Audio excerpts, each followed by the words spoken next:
Alors la cérémonie, si vous préférez, étant donné que les jeunes ont vécu une période très difficile pendant ce confinement, enfermés dans 9 mètres carrés, en visioconférence en permanence, c'est effectivement loin de toutes les habitudes qu'ont les étudiants, à savoir sortir, rencontrer d'autres personnes. C'était très difficile pour eux.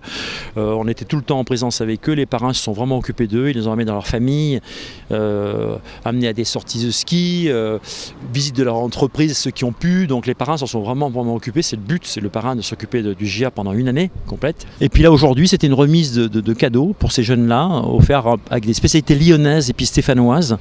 Et puis également les ordinateurs offerts par la société Gerflor. Voilà. Donc c'était un moment où on s'est tous retrouvés parce que le président régional était ici. Vous avez vu quand même beaucoup d'institutionnels qui étaient présents. Et puis tous les parrains étaient là.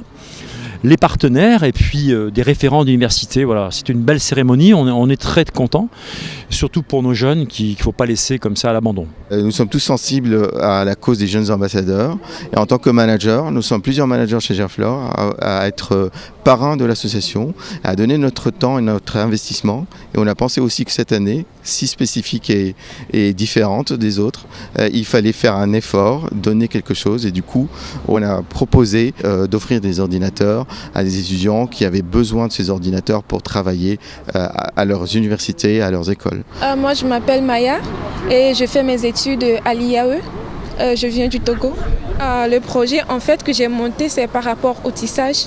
Donc c'est un partage d'expériences, de connaissances entre la ville de Saint-Étienne et la ville de Sokodé. Et je pense que ça peut faire vraiment une bonne collaboration entre ceux de Saint-Étienne et ceux de mon pays, le Togo.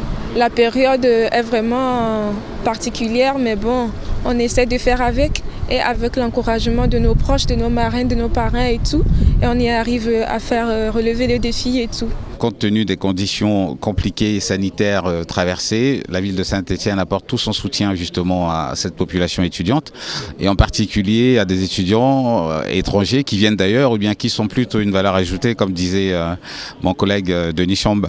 Ils vont acquérir des connaissances dans les universités de Saint-Étienne, ils vont nous permettre de tisser des liens avec d'autres pays et d'autres villes. Et pour nous, ce brassage en tout cas est forcément une richesse, tant sur le plan culturel qu'économique. On espère qu'ils vont être des futurs chefs d'entreprise qui pourront échanger avec la ville de Saint-Étienne et partager l'expérience qu'ils ont pu acquérir sur la ville de Saint-Étienne.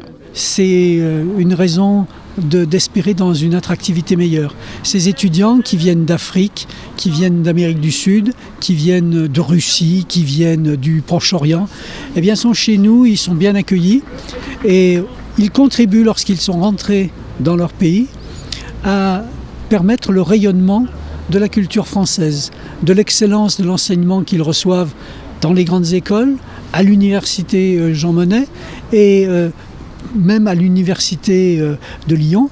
Mais finalement, eh bien, tout ça, ça bénéficie à notre territoire. C'est une conception bien comprise de l'attractivité. Alors c'est vrai que oui, la région soutient les actions des jeunes ambassadeurs au niveau régional et puis après c'est répercuté au niveau des antennes départementales. Je crois qu'il y a des antennes départementales dans l'ensemble des départements d'Auvergne-Rhône-Alpes et c'est important sur le territoire de soutenir ces actions parce que comme le nom l'indique, ce sont des ambassadeurs de leur territoire mais de notre territoire aussi et ça permet de véritablement créer des liens.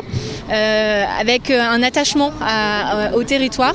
Et puis c'est vrai qu'en cette période de crise qui dure un petit peu, on redécouvre véritablement la valeur de ces liens et de ce besoin d'être connectés les uns aux autres.